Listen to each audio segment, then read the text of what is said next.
It's now time for a Theme Park Tempo News exclusive. Welcome, ladies and gentlemen, to Theme Park Tempo. I'm here today at Fun Spotting Kissimmee. We're a little bit of a off-beacon trail, if you will, today. I'm not here to bring you a theme park vlog, but talk to you rather about very, very exciting theme park news that just hit. As always, guys, if it's your first time to the channel, do me a favor, like and subscribe down below. Welcome to Theme Park Tempo, guys. And that's right, today I'm here to share with you my thoughts on the exciting new merger between Six Flags Parks and Cedar Fair Entertainment Parks, two of the biggest conglomerates and two of the biggest titans in the theme park game today, joining forces all together. And what that means for you, what that means for me, it's really exciting. It's definitely unprecedented. Some of the biggest theme park news ever to hit, and it's hitting now. And yeah, I mean, pretty cool, pretty exciting. It's not going to affect me here in Florida per se, because there's not a single Six Flags or a Cedar Fair park here in Florida, so not directly affected me, but I do travel a lot across the country, especially during the summer, to other theme parks, so it will affect me that way too. Now, how does it directly affect everybody else? Well, let's talk about a few breakdowns of this possibility and what could possibly come of such. The first thing is, with all these theme parks coming together, all in all together, with the merger coming first and foremost, is the first thing you got to really be prominent about and think, between both Six Flags and Cedar Fair coming together, the one company, the one giant company they've now created will be responsible for 27 theme parks, 15 water parks, and 9 resorts throughout the U.S., Mexico, and Canada. See, the Six Flags parks overseas are actually just licensed. They're not actually run by Six Flags, so I'm not sure how that's going to play into the merger. But directly with this merger, 27 theme parks, 15 water parks, and 9 resorts.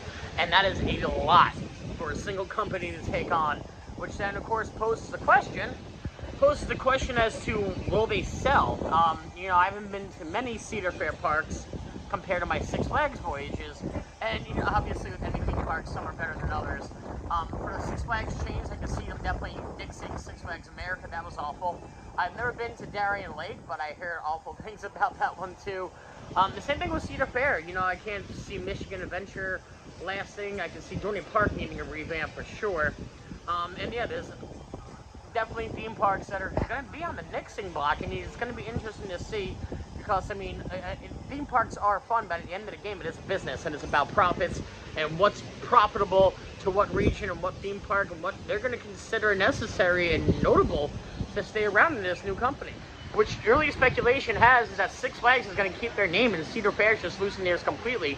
And Six Flags does have a lot more real estate in this deal per se compared to the Cedar Fair parks. So if that's changing the name from Six Flags is keeping the name, you can only really hope that some Cedar Fair stuff does trickle over to Six Flags. Like, the Cedar Fair customer service is by far 20 times better than Six Flags' customer service. It's not even, it's night and day. So something like that could be great for this merger, because now you could actually feel like a guest at a Six Flags park as opposed to just a theme park number. And the same theme keeps going, you know. Cedar Fair tends to have better food in their theme parks. And Cedar Fair, especially with the new turnover, they have been focusing a lot more on theming lately, as opposed to when they got the parks from Paramount. And Six Flags does a decent job of theming. Maybe that's something that they could actually nix and work on together and make it just a little more immersive, and let us see more dark rides all around. You know, I think dark rides, you don't need 10,000 in a park like you do at Disney, but at least 2 or 3 make a park spectacular and perfect. And I find this news very interesting, because this is just 1 year, almost a calendar year, after Six Flags got a new CEO. He upped the prices for all the passes and gave exclusive pass, and a lot of people complained about him, but from the Six Flags parks I've been to this year, it was the best Six Flags experience I've had in my 33 years on this earth, was this summer. So the CEO, good job, in my opinion, and there can only be better things merging with Cedar Fair from here on out. Another thing that's going to be really cool to see and how they do the merger is the IPs. You know, Six Flags has DC, and they have Bugs Bunny and all that. There's no really superheroes over at the Cedar Fair parks, but they do have a Scooby-Doo. So it's going to be cool to see if they're keeping Scooby-Doo or Bugs Bunny, especially since none of them are really relevant to kids now, or maybe they'll just come out with a new thing that's more popular for kids in their kid-friendly areas today. And another thing, as a coaster enthusiast, I would love to touch on, especially something that Cedar Fair is straight away from. I mean, although they do have these rides in their parks, is their working relationship with Intamin and RMC over the last few years has not been a fair one, no pun intended. But Six Flags has been working with them quite often, so let's see if hopefully we can get some more RMCs and Intamins back into the Cedar Fair parks just all around, because those are always great coasters. And what's really cool about this is oftentimes in the United States, at least, in my personal opinion, and a lot of other people's too, the top 3 coaster parks are Six Flags Great Adventure, Six Flags Magic Mountain, and Cedar Point, and you can also put Kings Island in there. So really the top 4 altogether, you would say, are going to be now part of this merger. So all coasters are going to be part of this wonderful merger. I can't wait. Coasters, coasters, and coasters galore.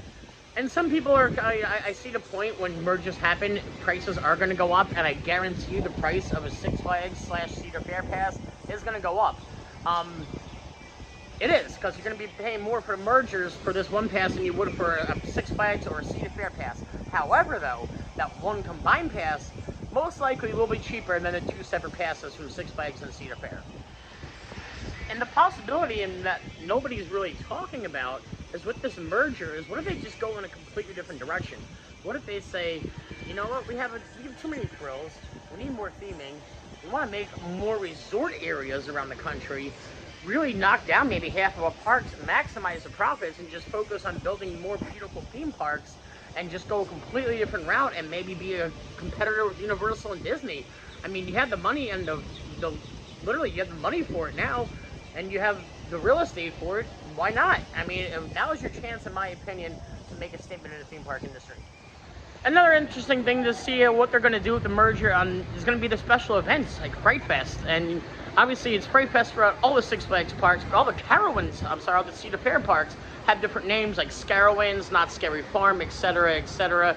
I mean, Cedar Fair has Knott's Berry Farm, which that was the theme park responsible for creating Halloween haunts, not just in the theme parks, but just really in general. So hopefully they try to keep that and stray away and give more, oomph to the special events. Really quick, before I get back on track with the merger, they are doing a quick repair on Galaxy Spin today. Not sure exactly what they're doing, but they're doing something. Something really interesting to note now with the merger, essentially every metropolitan area in the United States of America is going to have a theme park of some sort, and some quite a few actually. Some will have more than one. But yeah, at least one, which is really cool. So no matter where you're traveling, this theme park will be dipping into tourist pockets. I love it. The only grievance I have slightly about this merger is that sometimes less competition means poorer quality. With the merger now, I mean, Six Flags and Cedar Point, we're competing at Six Flags Great Adventure specifically, I want to say. We're having a coaster building more for quite a few years. I mean, Six Flags in general too, really. But now that they're one company, why do you need to compete against each other? Compete against other parks out there. And honestly, other than that, you're really just Disney, Universal, your mom and pop theme parks now in the United States. I mean, yeah, you have your occasional Merlin Park, your Legolands, but yeah, it's Universal, Disney, your mom and pops, and now Cedar Fair, Six Flags. I mean, Hershey Park, which obviously isn't mom and pop, but you get my point I'm trying to make. Oh, I'm sorry, SeaWorld Parks too. Obviously SeaWorld Parks, but really, yeah, you are cutting down a lot of competition with this merger. And like I said originally at the beginning of this video, it didn't really affect me too much, but something I would love to see down the road, especially if you're thinking of investing in real estate and growing and being competition to these other major themes out here, I would love to see a Cedar Flags / Six Flags park being built here in the Sunshine State of Florida. I'll travel for it, but I mean, you really want to market your competition in and around Orlando is going to be your best bet. I would love for them to do that. I don't think it's far-fetched by any means necessary. Maybe it's just 2 or 3 years away. You never know. Anything's possible. So yeah, all together, folks, it's going to be very interesting to see how the merger happens, when it actually officially happens, like as far as like taking over the park's concerned. It happened this morning on paper, so we'll see where it takes us from here. I'm interested to know your guys' thoughts on this merger, so please let me know in your comments below what your guys' thoughts are, what your predictions are, all that good jazz. And as always, do me a favor, if you like this video, like and subscribe down below. Until then, we'll catch you guys next time. I'll meet you at the midway.